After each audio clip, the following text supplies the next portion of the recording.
Shalom Bapak Ibu, Saudara yang terkasih di dalam Tuhan. Kita berjumpa lagi di dalam ibadah hari ini. Kita akan persiapkan hati kita. Kita akan hampiri tahta Tuhan. Kita akan naikkan pujian kita. Kita naikkan sembah kita. Karena di dalam hadirat Tuhan kita mendapatkan kekuatan yang baru. Haleluya.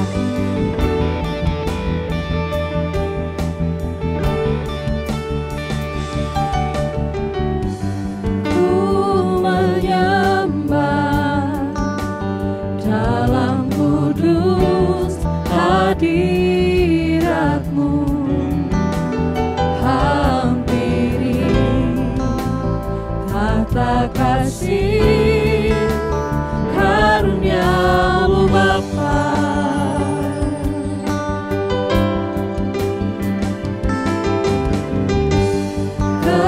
Kekuatanku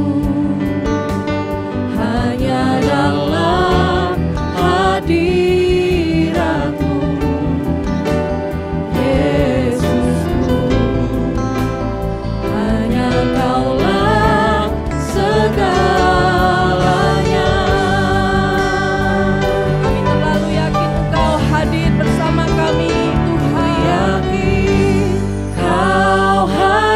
Di sini ku rasakan kuasa yang tak terbatas. Ku yakin Kau nyata di sini. Kemenangan terjadi di sini. Kami datang menyembah-Mu Allah yang Maha Besar. Haleluya, Yesus Tuhan.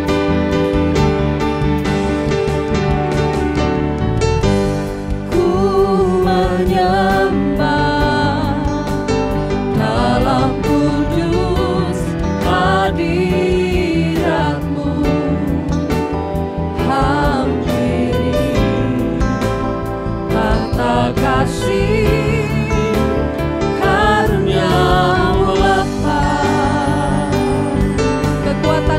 Hanya di dalam Engkau Tuhan.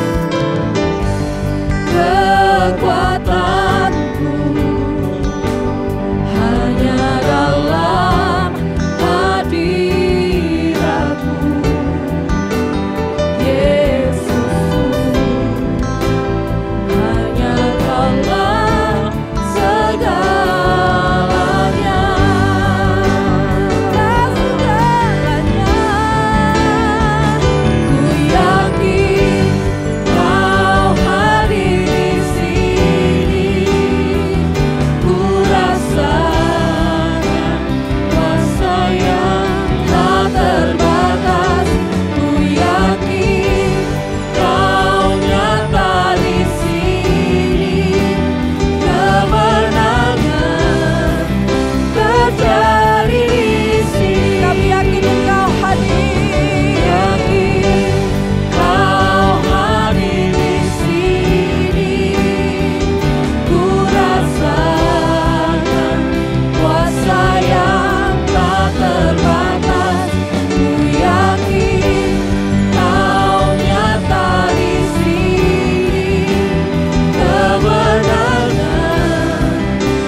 berikan bagi kami. Hari ini kami boleh memuji Engkau, kami boleh menyembah Engkau Tuhan. Kiranya puji-pujian kami ini boleh berkenan di hadapan-Mu Tuhan. Dan Kau benar-benar hadir di dalam kehidupan kami. Engkau hadir di tengah jemaat-Mu yang ada Tuhan. Engkau yang memberikan kekuatan, Engkau yang memberikan penghiburan, Engkau yang memberikan kesembuhan, Engkau yang memberikan kelepasan bagi kami. Terima kasih Tuhan, pimpin ibadah kami hari ini. Di dalam nama Tuhan Yesus Kristus, kami berdoa dan bersyukur. Haleluya. Amin. Segala pujian bagi Tuhan kita, karena Dia Raja yang besar, layak untuk ditinggikan dan dipuji pada hari ini.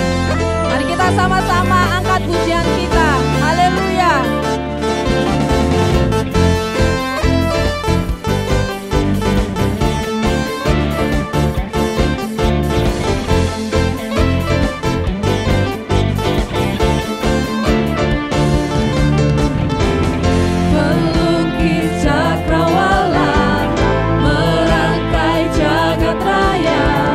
Pencipta alam semesta,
Kerajaannya yang terbesar tak akan tergoyahkan.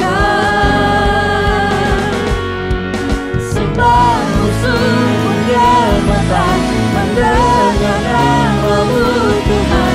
Sorak kemenangan. Sungguh tak tertanding, tak ada yang setara denganmu. Hanya Yesus Tuhanlah yang terhebat, jauh melebihi dari penguasa di dunia. Kerajaan-Mu kekal.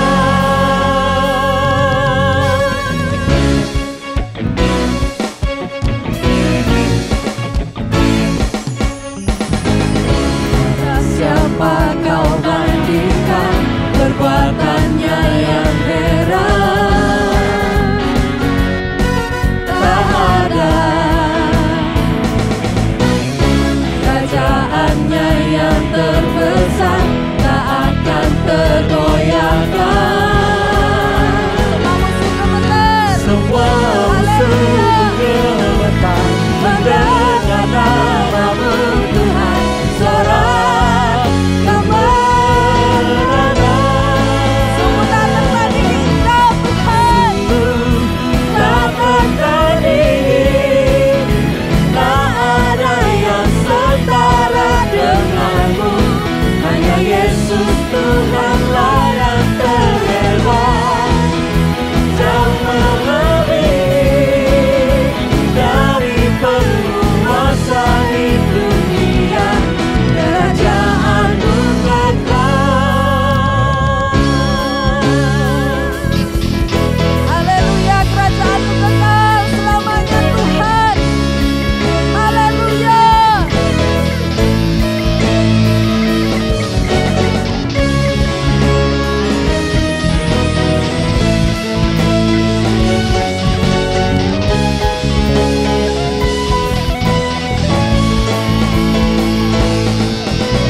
Sungguh tak tertandingi, tak ada yang setara denganmu.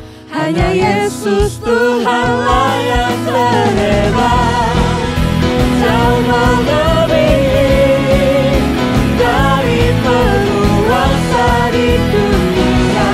Kerajaan-Mu kekal.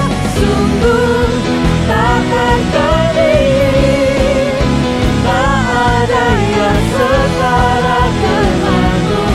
Hanya Yesus Tuhanlah yang terhebat, jauh melebihi dari penguasa di dunia.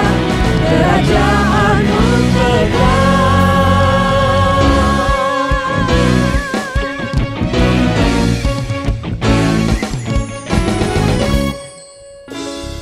Kami bersyukur Tuhan atas kemurahan-Mu yang Kau berikan bagi kami.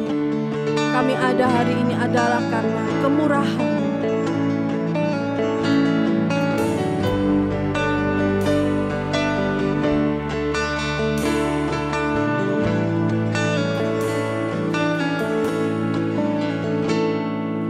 Kau hiasi kehidupanku dengan kemurahan-Mu. Kau rancangkan masa depanku penuh dengan harapan. Aku ada saat ini, semuanya karena kasih-Mu. Aku hidup hari ini, semua berkat kemurahan-Mu. Terima kasih Yesus, Engkau sangat baik, teramat baik bagiku.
Kami bersyukur kami punya Allah yang berdaulat, yang berkuasa, sehingga apapun yang terjadi, baik buruk, semuanya di tangan Tuhan bisa dipakai untuk mendatangkan yang terbaik. Terima kasih Bapa di dalam surga. Saat ini Bapa, kami buka hati kami. Kami mau mendengarkan pesan daripada Tuhan sendiri. Urapi hamba-Mu, kami sekalian yang akan diberi pengertian dan hikmat, supaya firman ini tidak berlalu begitu saja, tetapi firman-Mu akan semakin memperkaya kehidupan kerohanian kami sementara kami hidup di muka bumi ini. Terpujilah nama-Mu ya Tuhan. Demi nama Tuhan Yesus Kristus kami mengucap syukur, kami berdoa. Haleluya. Amin. Silakan duduk Bapak Ibu sekalian. Shalom. Puji Tuhan, kita bersyukur pagi ini masih diberi kekuatan kesehatan untuk bisa beribadah pada kesempatan ini. Puji Tuhan. Saudara, saya mau memberi judul firman Tuhan, janganlah padamkan roh, ya, janganlah padamkan roh, ya. Dan teks ini tentu saja diambil dari 1 Tesalonika pasal yang ke-5 ayat yang ke-19. Bapak Ibu Saudara yang dikasihi oleh Tuhan, ketika kita membaca Alkitab kita, maka dengan cepat sekali kita akan menemukan sungguh manusia itu istimewa di hadapan Allah, ya, diciptakan sebagai mahkota dari ciptaannya. Tetapi saudara, Alkitab juga mencatat manusia yang sama telah jatuh ke dalam dosa, dan itu implikasinya sangat luar biasa, ya. Salah satunya, manusia yang berdosa itu mati secara rohani. Akibatnya saudara, maka tidak seorang pun di antara semua manusia itu yang dengan kekuatan dan kemauannya sendiri itu datang kepada Allah, bertobat, menerima pengampunan dan diselamatkan. Tidak ada kemungkinan saudara. Satu-satunya jalan manusia bisa diselamatkan itu melalui karya ilahi, yang notabene adalah karya Roh Kudus. Saudara, dari A sampai Z, kalau kita gambarkan kehidupan kita sebagai orang percaya, saudara, semua oleh karena karya Roh Kudus.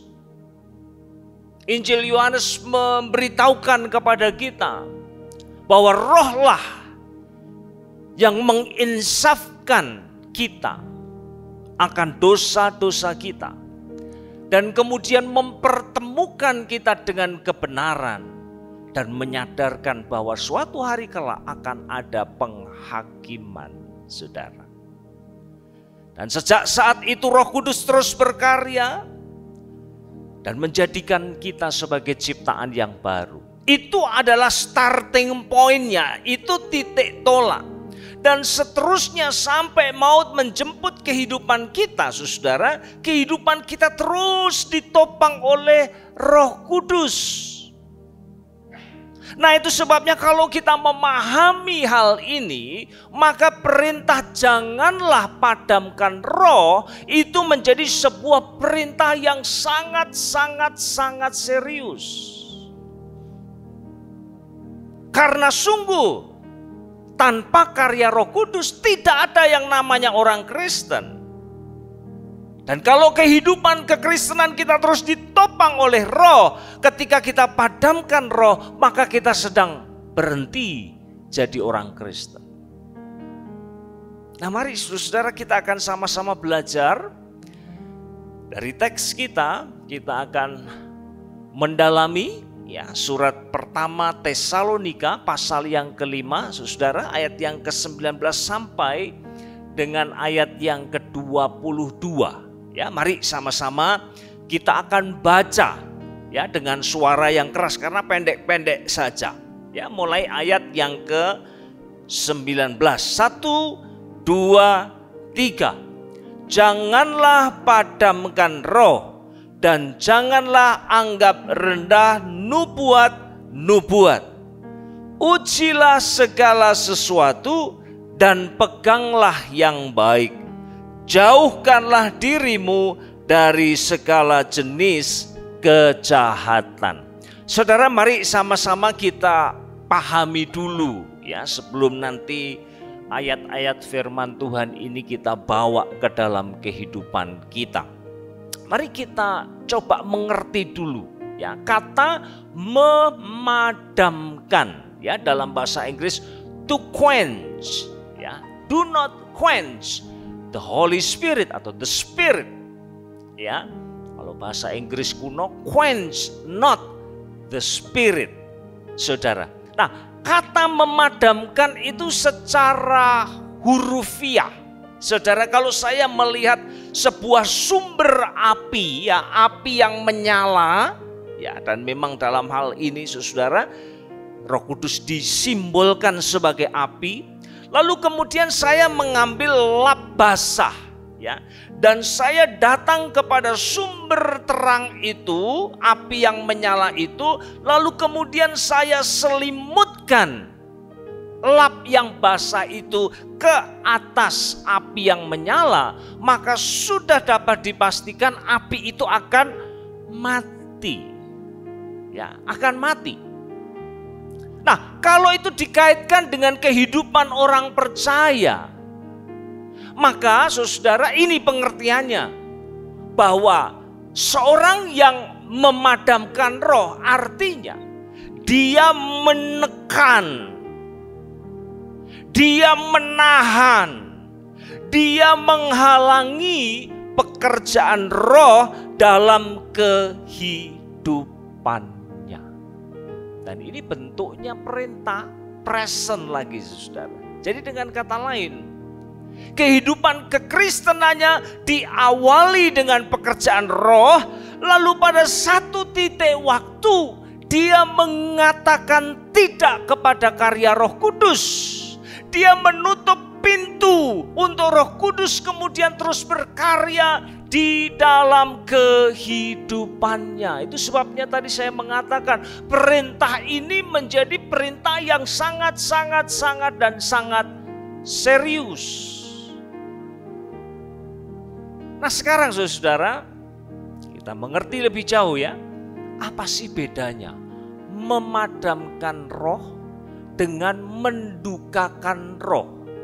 Ya saudara, karena di dalam surat Efesus pasal yang keempat ayat 30, ya maka di sana juga ada perintah jangan kamu mendukakan Roh Kudus, saudara. Apa bedanya? Ya supaya lebih clear dulu ya pengertiannya bagi kita sekalian saudara. Apa bedanya? Nah, mendukakan Roh Kudus itu terkait dengan dosa yang kita perbuat. Itu sama barangkali ya analoginya kalau ada seorang anak yang orang tuanya entah bapak atau ibunya ya sudah memberi batas-batas bagi dia. Ya, kamu boleh pergi tapi jam 10 sudah harus ada di rumah misalnya. Lalu pada saat dia melanggar aturan yang ditetapkan oleh orang tuanya, maka itu akan mendukakan ya entah bapak atau ibunya. Nah, sama saudara ya, dalam kehidupan kita sebagai orang percaya, Allah sudah menurunkan wahyunya dan itu sudah ada di tangan kita dalam bentuk Alkitab, kitab suci yang kita pegang saudara. Dan di dalamnya kita menemukan Allah sudah memberikan garis-garis yang jelas, batas-batas yang jelas dalam kehidupan kita sebagai orang percaya, sebagai anak-anaknya, sebagai umatnya.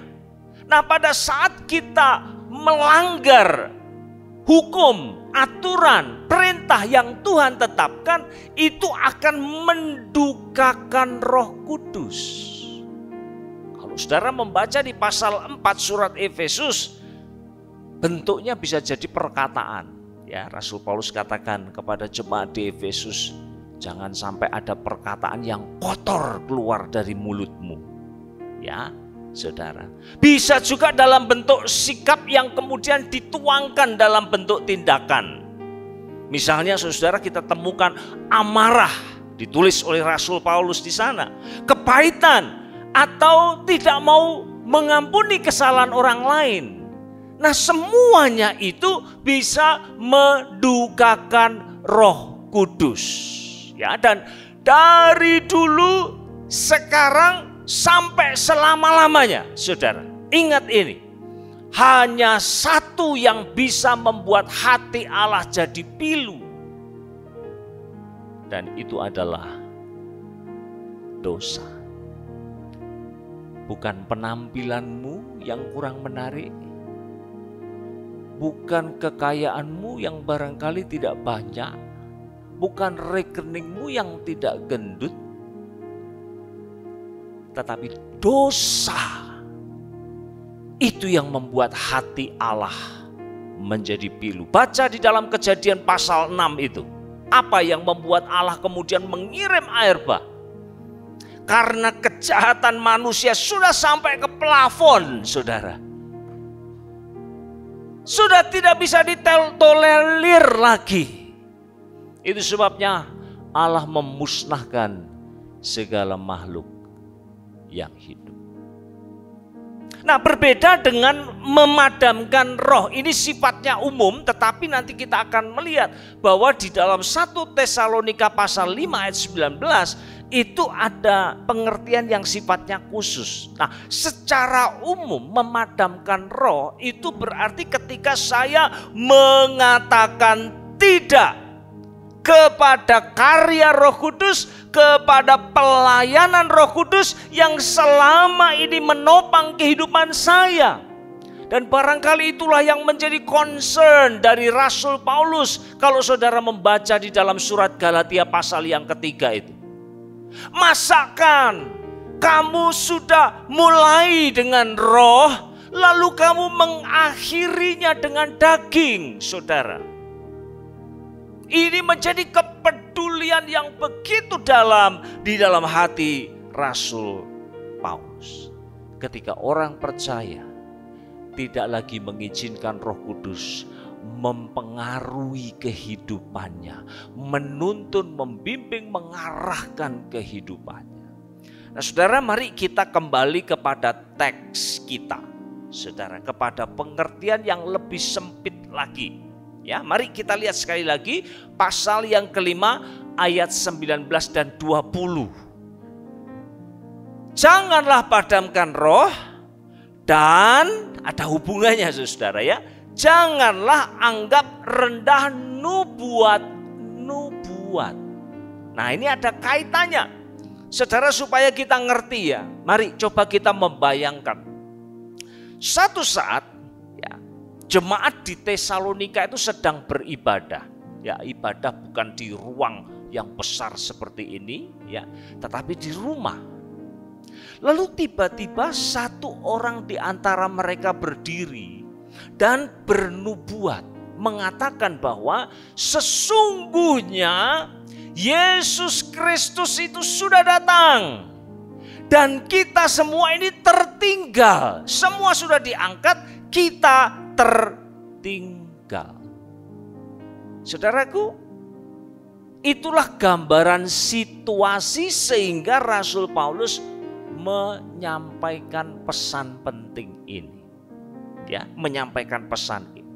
Nah, oke, ya, kita tahu bahwa kemudian Rasul Paulus banyak berbicara mengenai kedatangan Yesus yang kedua, ya, di dalam surat Tesalonika itu.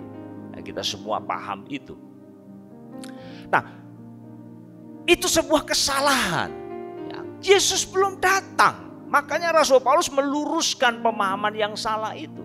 Nah, tetapi bukan berarti karena ada yang salah dalam bernubuat, lalu kemudian wes gak usah nubuatan. Tidak perlu lagi. Nah itu sama seperti misalnya saudara ya, kalau saya perutnya kosong, saya makan jeruk yang asam. Waduh, mah saya kemudian sakit luar biasa. Nah boleh nggak saya kemudian mengatakan kepada semua orang, jangan makan jeruk ya, jeruk itu jahat. Boleh nggak? Tidak boleh. Kenapa? Karena sesungguhnya ada banyak vitamin C di sana yang sangat membantu ya tubuh kita menjadi lebih sehat, saudara.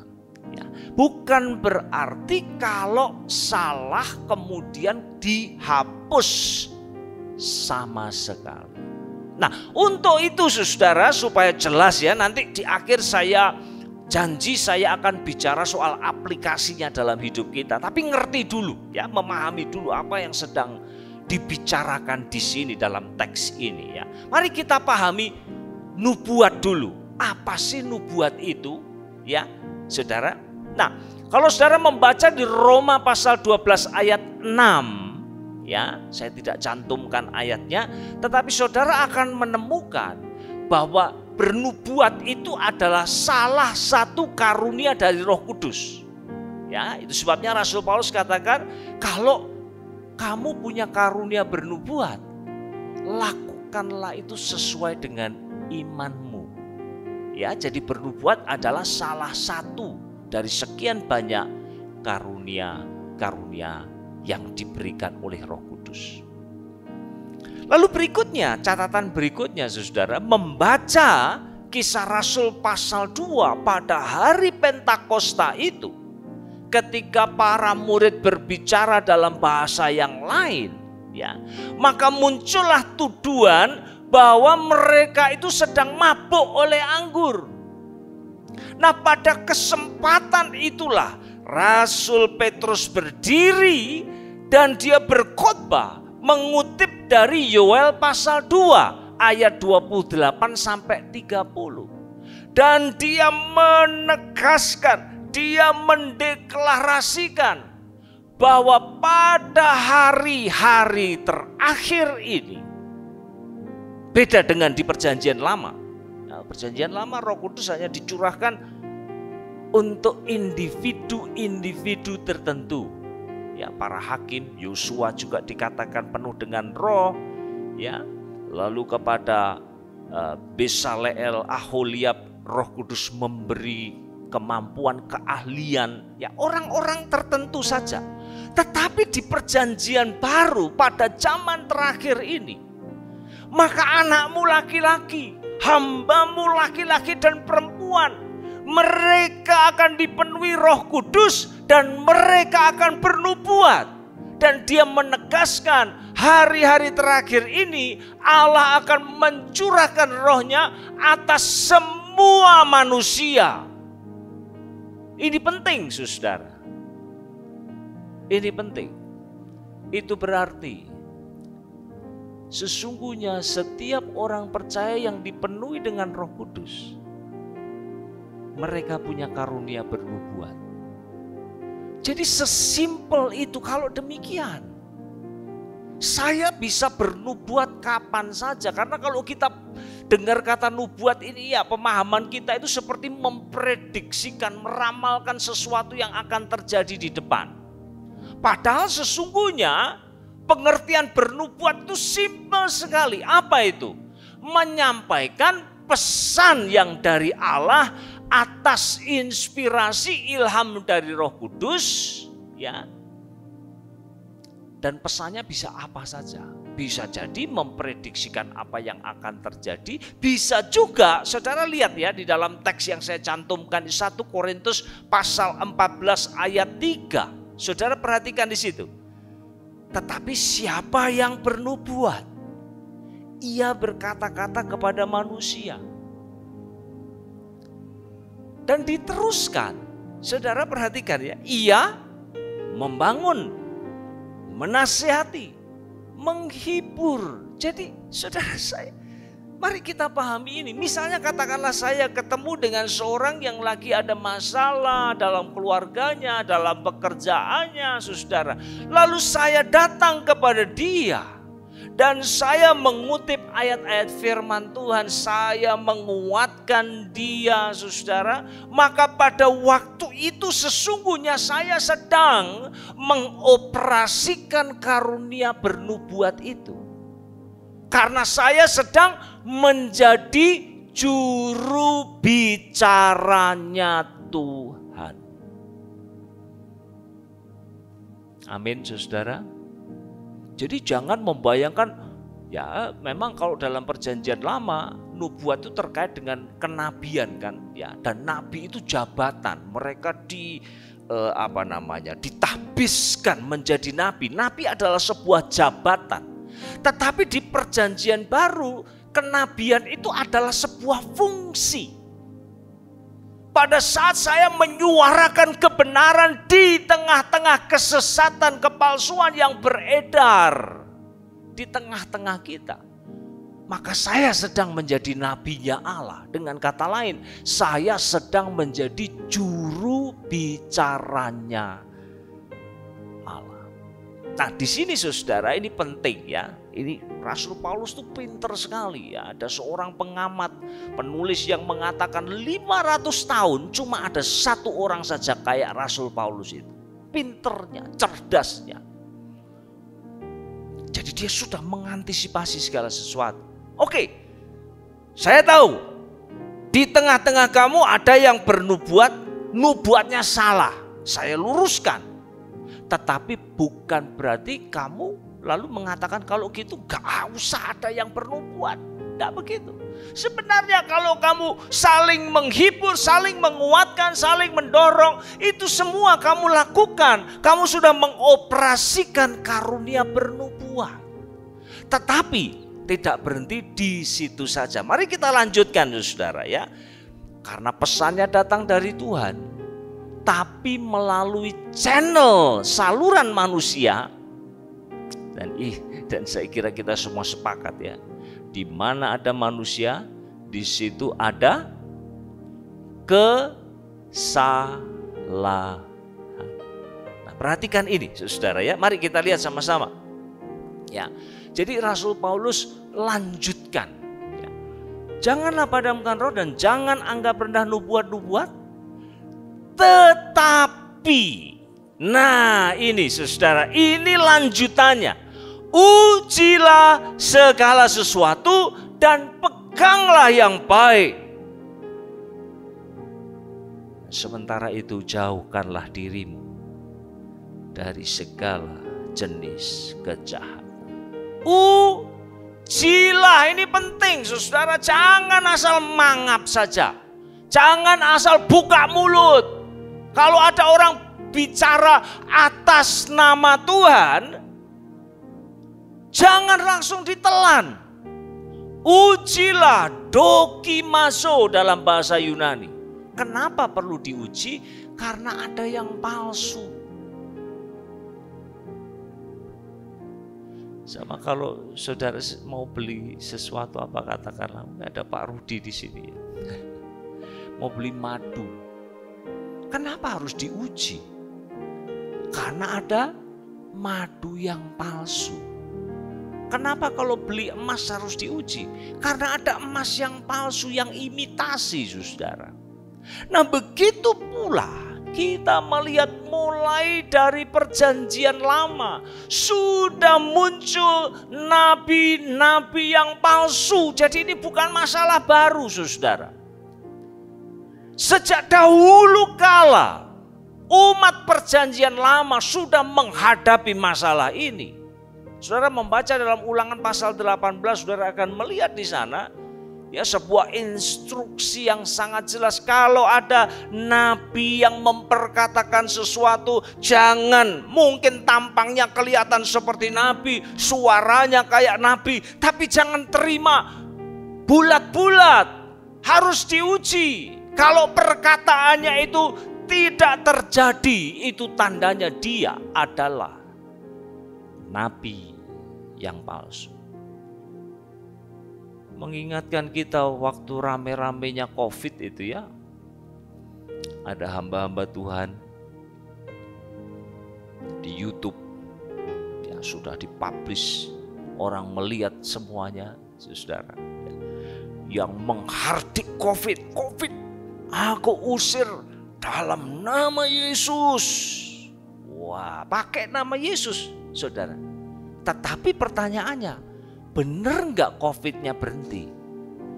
Kenyataannya tidak. Kalau demikian, firman Tuhan sudah katakan, bukan saya, saudara, yang menguji firman Tuhan.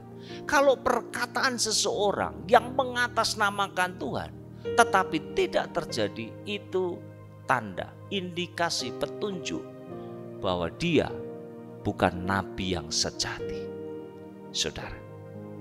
Ya, dan itu sebabnya kita menemukan perkataan Paulus katakan, ujilah segala sesuatu. Ya. Dan mari kita lihat, saudara, di dalam perjanjian baru ya, Rasul Petrus menegaskan hal yang sama. 2 Petrus pasal 2 ayat yang pertama. Ya, kalau tadi kita melihat fenomena di perjanjian lama, perjanjian baru pun ada awasan yang sangat keras sekali. Ya, 2 Petrus 2 ayat yang pertama. Sebagaimana nabi-nabi palsu dahulu tampil di tengah-tengah umat Allah, demikian pula, bukan dari luar ya, tetapi di antara kamu akan ada guru-guru palsu. Wow, saudara. Dan ini yang terus terang menjadi salah satu kepedulian saya.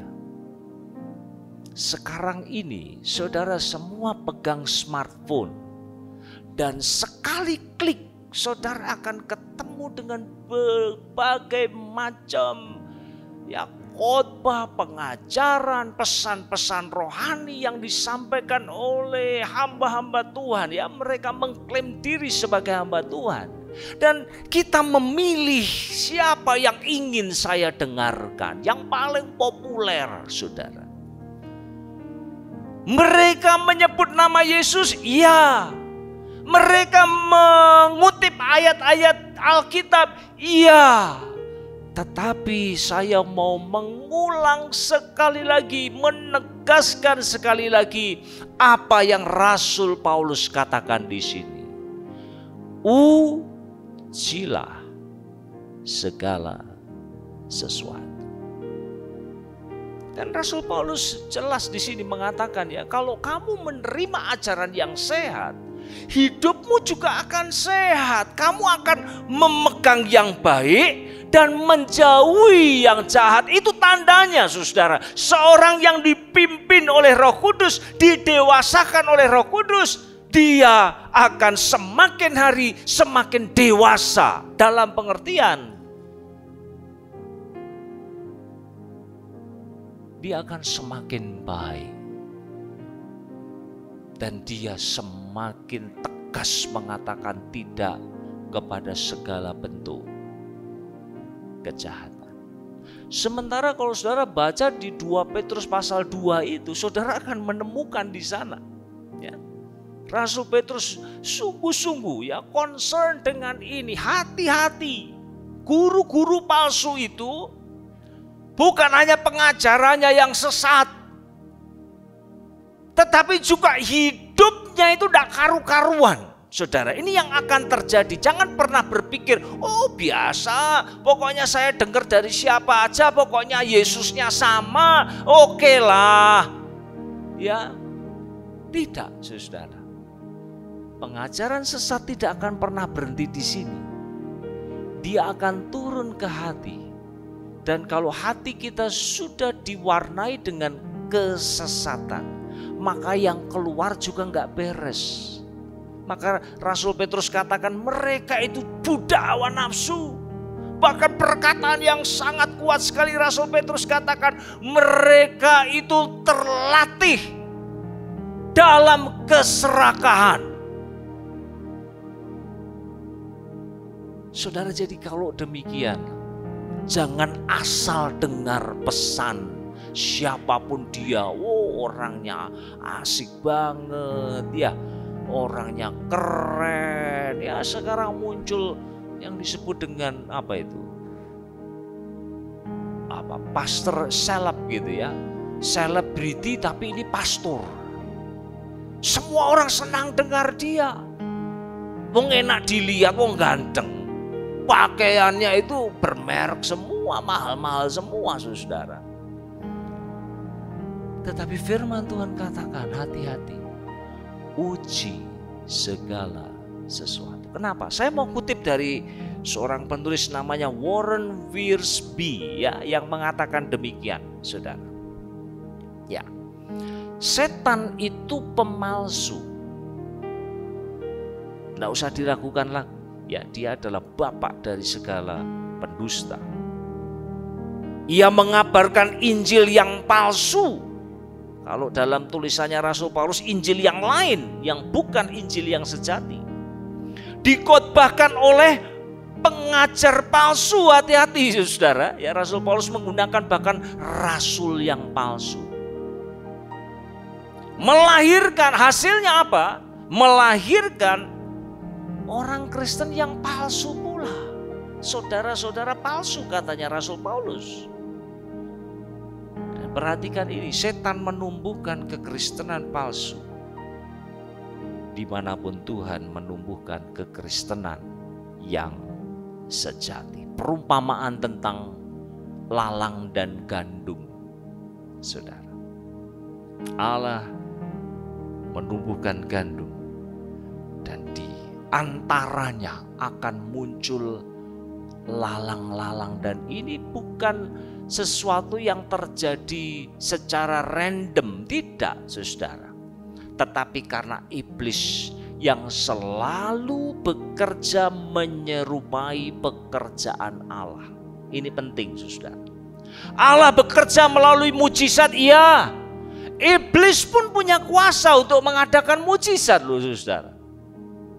Jadi jangan mudah kemudian kita ini tuh, waduh itu hebat loh, hamba Tuhan punya kuasa. Loh, nanti dulu, jangan cepat-cepat mengambil kesimpulan. Saya percaya mujizat masih terjadi.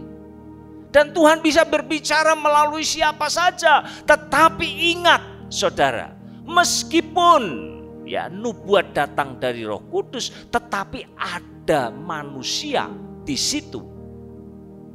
Dan manusia itu juragannya kesalahan. Sama kalau kita salah makan, tubuh jadi sakit. Demikian pula saat kita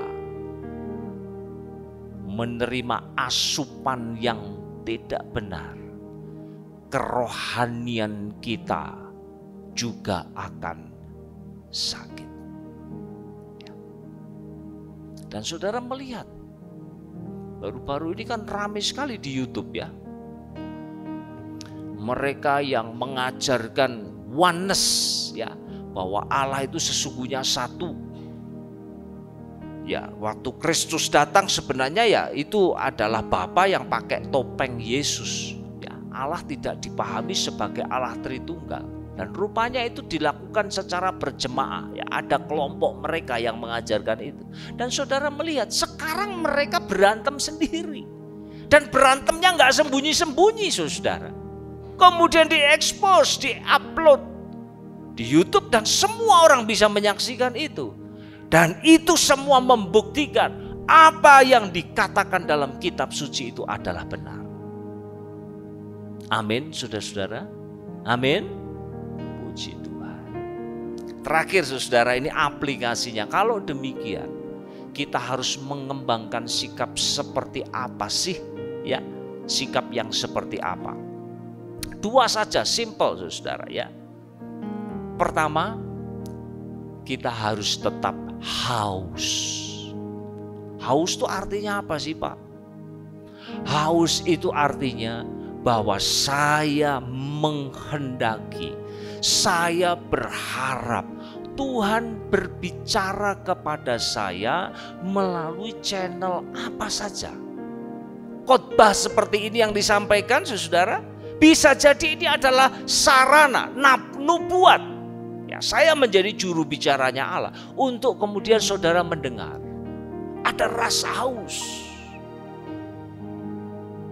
Kalau ada seseorang yang dewasa secara rohani datang kepada saudara, menguatkan saudara dengan berita firman Tuhan, atau bahkan menegur saudara kalau saudara sudah menyimpang, maka kita harus terima itu dengan hati yang lapang, yang terbuka. Kenapa? Karena saya haus, saya tidak mau menghentikan, menahan, menekan, menghalangi pekerjaan Roh Kudus. Roh Kudus bisa berbicara melalui berbagai macam sarana. Begitu juga, bukan berarti kita nggak boleh buka YouTube, dengarkan khotbah dari orang lain. Saya senang sekali saudara, ada pengkhotbah favorit yang saya sudah berlangganan ya, subscribe, dan saya selalu mendapat notifikasi kalau beliau khotbah. Saudara, saya ikutin. Tapi bukan berarti saya buka mulut lebar-lebar, karena ini kecenderungannya saudara. Ada sebuah penelitian. Nah, ini gara-gara era digital ya. Kalau seseorang mengidolakan seorang pengkhotbah hamba Tuhan, dia ini memproyeksikan, membayangkan, waduh hamba Tuhan ini hidupnya luar biasa pasti, sempurna. Padahal saudara tidak demikian. Tidak demikian. Itu kesalahan kita banyak kali ya. Kita menganggap seorang yang pernah memberkati kita dengan berita firman Tuhan, lalu kita anggap hidupnya itu sempurna. Tidak begitu, saudara. Mereka manusia biasa sama seperti kita yang bisa bikin salah. Dan itu sebabnya bukan berarti perkataannya semuanya kita telan bulat-bulat, tidak. Nah itu sebabnya haus iya. Kita berharap, kita menghendaki. Tetapi pada saat yang sama juga harus kritis. Nah ini kritis ini jangan diartikan negatif ya. Artinya suka nyari-nyari kesalahan, tidak. Tetapi menguji segala sesuatu.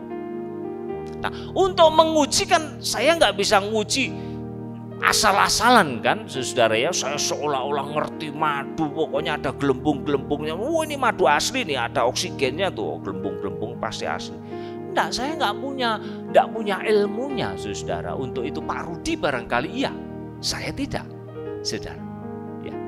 Nah, untuk saya dapat ilmu caranya bagaimana? Maka saya harus menenggelamkan diri saya dalam kebenaran. Ilustrasi ini dari dulu sampai sekarang saya kira sangat tepat sekali ya. Katanya agen FBI yang secara khusus ditugaskan untuk menguji uang palsu ya. Mereka tidak datang ke kantor lalu dibawain satu karung uang palsu. Ayo pelajarono ya. Uang palsu ini semua kamu lihat sampai sedetail-detailnya supaya mata kamu jadi terlatih untuk mengetahui uang itu palsu atau beneran. Nah, coba bayangkan kalau satu karung semua dipentelengi.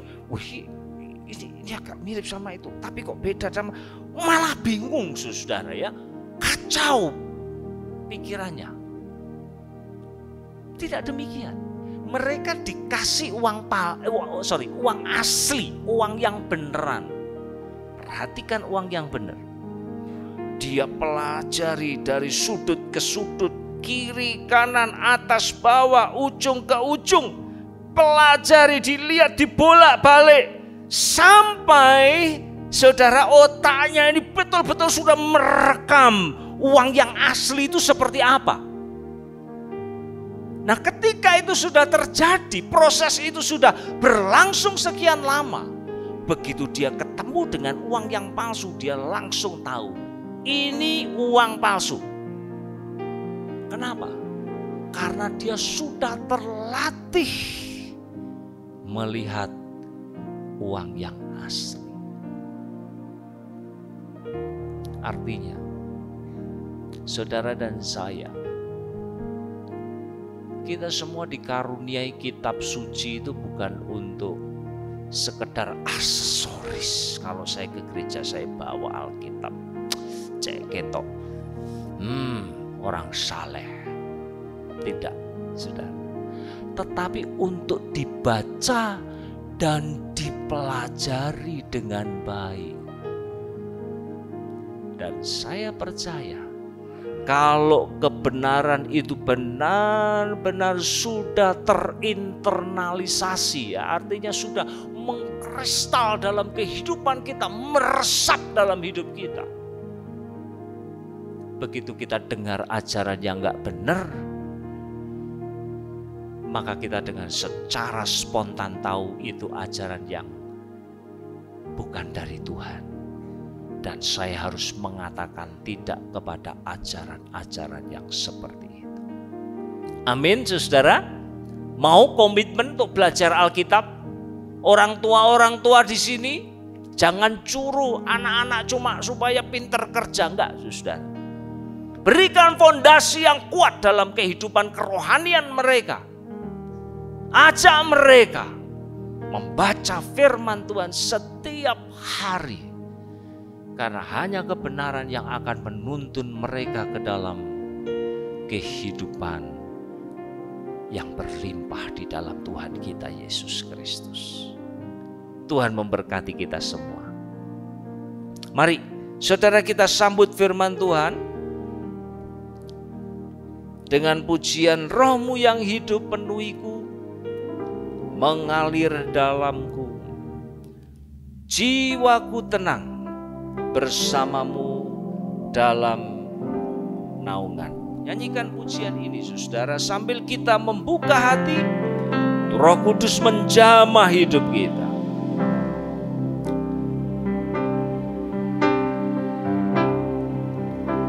Roh-Mu yang hidup penuhiku,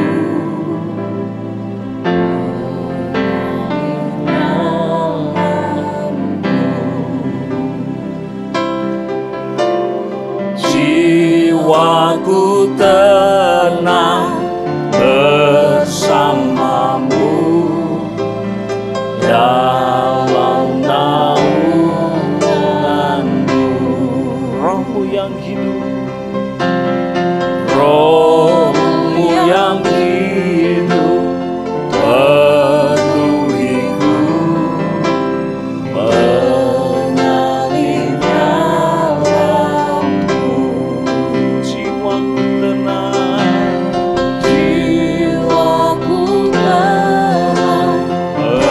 bersamamu dalam naungan.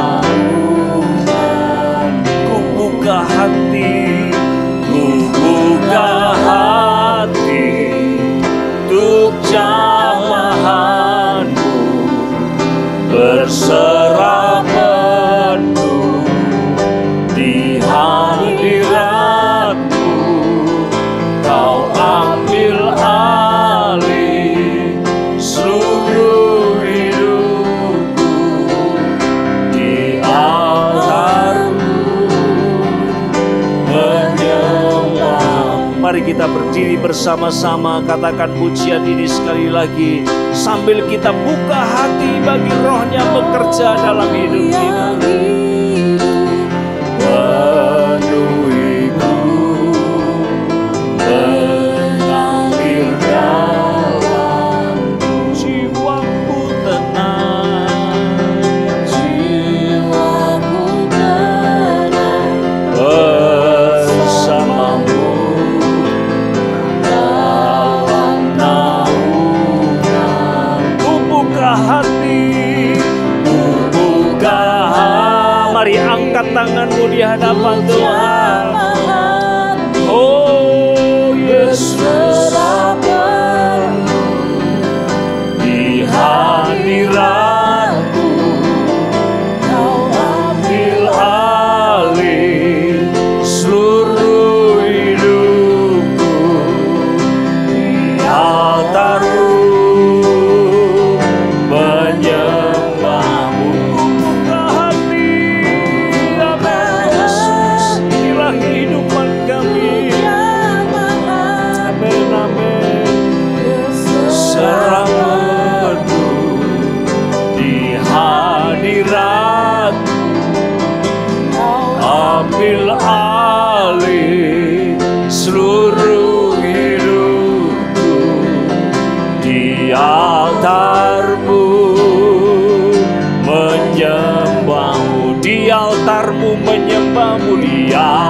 altarmu, menyembahmu di altarmu, di altarmu, menyembahmu. Haleluya. Mari sama-sama angkat suaramu di hadapan Tuhan. Sembah Dia. Haleluya. Haleluya. Oh, haleluya. Haleluya. Mari Roh Kudus lawat kami, penuhi kami. Haleluya. Yesus. Haleluya.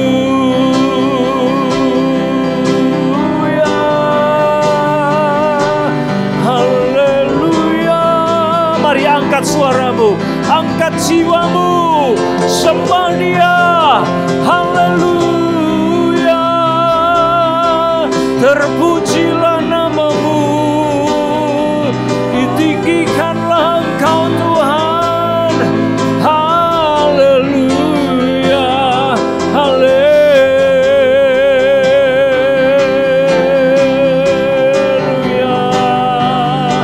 Terpujilah namamu Yesus.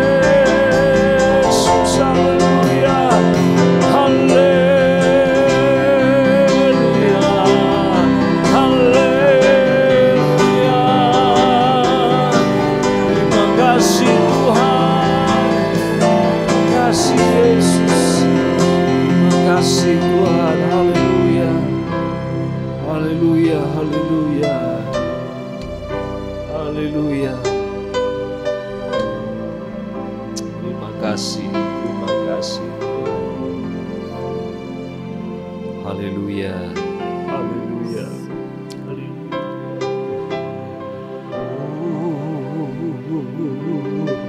Mari Roh Kudus bekerja di tengah-tengah kami. Perlengkapi kami ya Roh Kudus, supaya kami terus bertumbuh di dalam Engkau. Makin hari makin dewasa di dalam Tuhan, memegang yang baik, menjauhi kejahatan. Mari Roh Kudus tolong kami. Pujilah namamu Yesus. Haleluya. Oh Yesus Tuhan. Yesus Tuhan.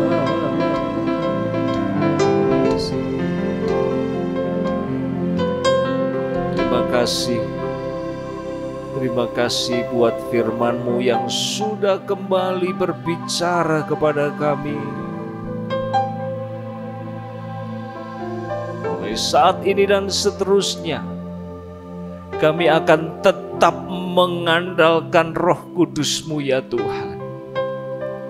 Setiap langkah yang kami ambil dalam hidup ini, biarlah kami melangkah bersama dengan Roh Kudus atas pimpinan. Terima kasih Bapa, meteraikan firman-Mu dalam hati kami, dan biar benih firman Tuhan itu akan terus bertumbuh dan menghasilkan buah-buah yang lebat, yang mempermuliakan nama-Mu ya Tuhan. Terima kasih Bapa, kami kembalikan segala puji, hormat, kemuliaan hanya bagi Tuhan saja. Dan demi nama Tuhan kami Yesus Kristus, kami mengucap syukur, kami berdoa. Mari jemaat Tuhan yang diberkati oleh firman Tuhan sama-sama katakan amin.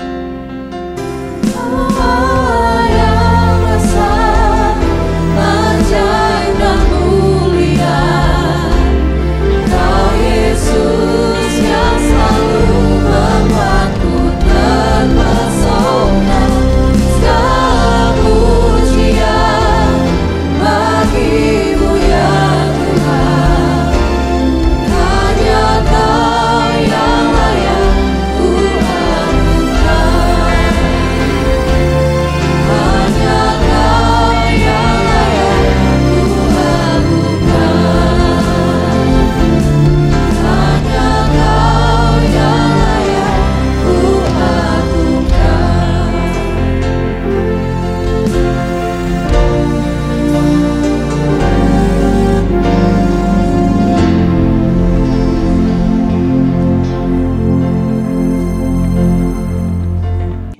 Tuhan, hadirat-Mu tetap menyertai mereka untuk memberkati setiap rumah tangga mereka, seluruh anggota keluarga mereka.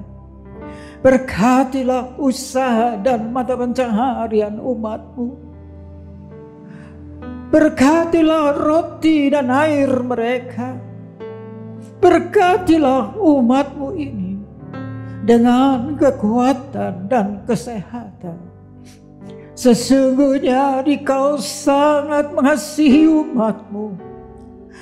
Seluruh umat-Mu ini ada di dalam telapak tangan-Mu, dan tak seorang pun dapat merampas mereka, domba-domba-Mu ini, dari dalam tangan-Mu. Hamba-Mu berdoa, bawalah seluruh sidang jemaat-Mu ini semakin hari semakin dekat kepada-Mu, semakin mengasihi Engkau ya Tuhan, sehingga mereka boleh tiba di puncak bukit kesucian-Mu dan memandang wajah-Mu yang indah. Kini sidang jemaat yang dikasihi Tuhan, Allah yang kekal adalah naungan-Mu, dan lengannya yang abadi menopang Engkau. Tuhan memberkati Engkau dan melindungi Engkau. Tuhan menyinari Engkau dengan wajah-Nya, serta memberikan Engkau kasih karunia. Tuhan menghadapkan wajah-Nya kepadamu dan memberikan Engkau damai sejahtera di dalam berkat nama Tuhan Yesus Kristus. Amin. For thine is the kingdom.